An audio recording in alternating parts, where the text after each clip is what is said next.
Hi everyone, and welcome to the Psychosomatic Mini Answers, where I answer questions that you guys from the public have for me. So today we have a question about small vessels disease and what is the psychosomatic root causes behind this. Now, this is an interesting case because this condition tends to actually have quite a few different factors coming together. So when you look at the collective stress behind this condition, you're actually looking at a person that struggles with feeling intimidated by people and also by the environment. And this could also be because they felt so dismissed or even emotionally abused by a very strong masculine figure in their life. Now, keep in mind, just because I say masculine figure doesn't necessarily mean that it was by a male. It actually also could have been by a mother figure that had a very strong masculine, domineering, aggressive presence.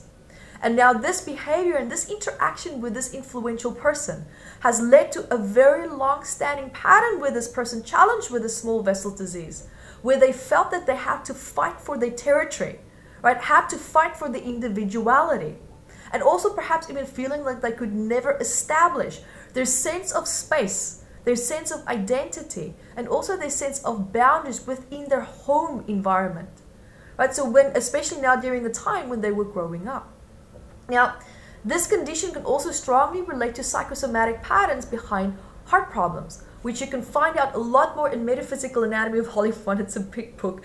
So there's all sorts of heart elements in here as well if you want to dive even deeper into the heart conditions and the psychosomatics behind that.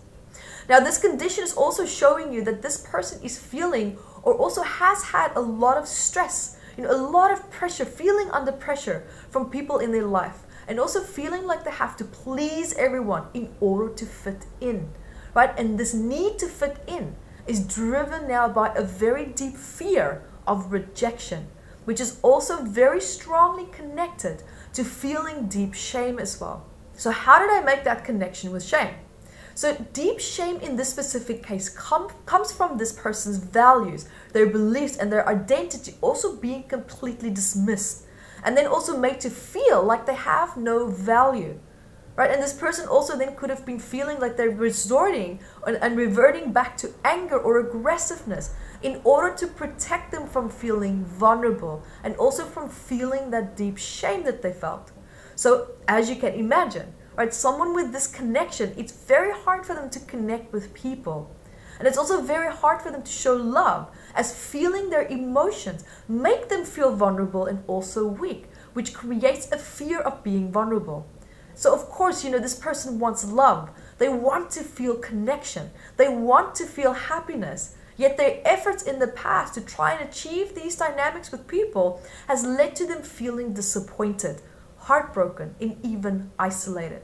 So there's a very deep need for them to embrace themselves. Right, this condition is also showing them to open themselves up to accepting themselves rather than trying to look for the acceptance through other people, because that is where they lose their power. And that is also why they're losing their strength in their circumstances and in their situation. Right, that's also where they lose their boundaries. And you're definitely also here in this case looking at a great deal of suppressed anger. And I put exclamation on the word suppressed.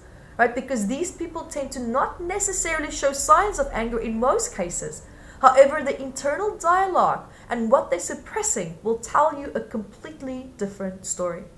And the anger is also a result of feeling powerless, feeling out of control. And this condition is also showing you that you can safely now stand in your power, right? That you can safely stand in your identity and create your own sense of space and safe environment where you can now finally relax in, because you have a negative association with relaxation and feeling safe in a space because you don't trust. Because like I said, that earlier reference points and those earlier associations that you made in your home environment growing up, not being able to establish your sense of self there. So if this is you, I would also highly recommend that you actually go through my boundaries course. You can find out more at findingpeaceagain.com. Heal your boundaries, heal the anger and the root causes of that as well, and reclaim your inner peace. Thanks for joining me, guys. Until next time. Be the light that you are. Hi guys, thank you for joining me, and remember to grab your copy of Metaphysical Anatomy on Amazon, 679 medical ailments. And I also wrote about the psychosomatic root causes of that, and I'm spoiling you because I even added key points for you to start looking at important questions that you can ask yourself to start improving your quality of life. And also remember to catch me on Instagram, Evette Rose, 1 with the digit 1, and Metaphysical Anatomy on our Facebook fan page. Bye guys!